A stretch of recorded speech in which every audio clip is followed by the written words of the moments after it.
আসসালামু আলাইকুম, welcome to my channel শখের রান্না। আমার আজকের রেসিপি ইফতারে খুবই সুস্বাদু পেঁয়াজুটা এভাবে বানালে অত্যন্ত মচমচে হবে এবং খেতেও খুব টেস্টি হবে।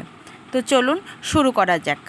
প্রথমেই আমি কিছুটা পরিমাণ মসুরের ডাল প্রায় 2 থেকে 3 ঘন্টা পানিতে ভিজিয়ে রেখেছিলাম। তারপরে ভালোভাবে 7-8 বার পানি ধুয়ে পরিষ্কার করে নিতে হবে, পানি বদলে বদলে, যতক্ষণ না পর্যন্ত ঘোলা পানিটা চলে একদম পানিটা ক্লিন হয়। তারপরে আমি এভাবে ধুয়ে নিয়ে পানিটা ভালোভাবে ঝরিয়ে নিব, যেন ডালে বেশি পানি না থাকে। কারণ ডালে যদি পানি থাকে তাহলে সেই ডাল দিয়ে পেঁয়াজু বানালে পেঁয়াজুটা খুব বেশি মচমচে হবে না। তো আপনারা চেষ্টা করবেন ভালোভাবে পানি ঝরিয়ে নিতে। তো তারপরে পানিটা ঝরিয়ে নিয়ে আমি শিলপাটায় বেটে নিয়েছি। ব্লেন্ডারে বাটলে একটু পানি দিতে হয়, শিলপাটায় যদি আপনারা বেটে নেন একটু কষ্ট হবে, কিন্তু একদম ডালটা শক্ত হবে বাটাটা। আর সেই ডাল বাটা দিয়ে পেঁয়াজু বানালে পেঁয়াজুটাও খেতে অত্যন্ত ভালো হবে এবং মচমচে হবে। আর আপনারা ডাল বাটার সময় অবশ্যই খেয়াল রাখবেন, ডালটাকে একদম মিহি করে বেটে ফেলবেন না। ডাল বাটার সময় অবশ্যই জাস্ট একবার বাটা দিলেই হবে, যেন ডালটা কিছু কিছু ডাল আস্ত থাকবে, কিছুগুলো আধা ভাঙা হবে, কিছুগুলো একটু ভালো পেশা হবে। এরকম মিক্সড পেশা দিয়ে আপনারা যদি ডালের পেঁয়াজু বানান তাহলে সেই পেঁয়াজুটা খুবই মচমচে হবে। একদম ফিনিশ ডালের পেঁয়াজু খুব একটা বেশি মচমচে হয় না। আপনারা একবার আমার মতো এভাবে ট্রাই করে দেখতে পারেন।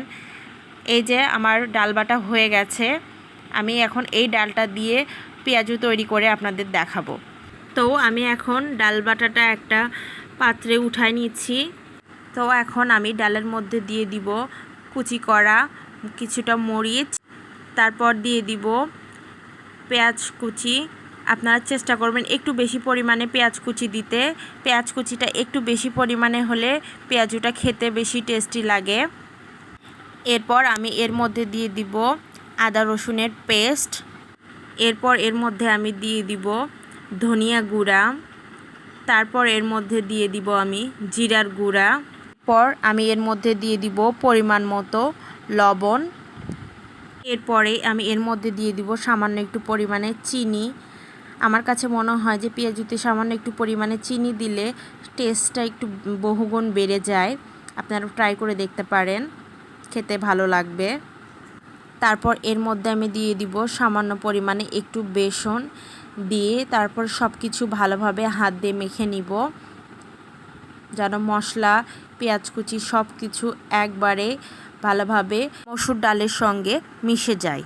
তো এই তো আমার মেখে নেওয়া হয়ে গেছে, এখন চলে যাব ভাজতে। প্রথমেই আমি কড়াইয়ে পর্যাপ্ত পরিমাণে তেল দিয়ে তেলটিকে গরম করে নিব।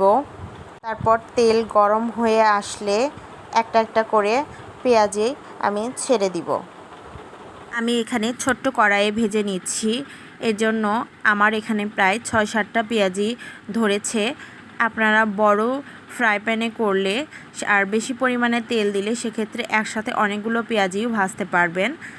তো এভাবে আপনারা আস্তে আস্তে পেঁয়াজিগুলোকে একটু ধীরে ধীরে সময় নিয়ে ভাজবেন, তাহলে পেঁয়াজিগুলো ভালো মুচমুচে হবে।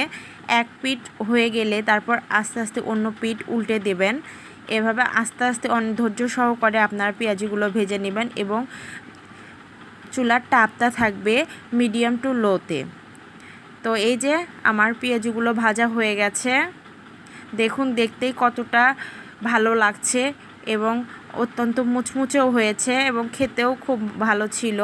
আপনারা অবশ্যই এটা বাসায় ট্রাই করবেন।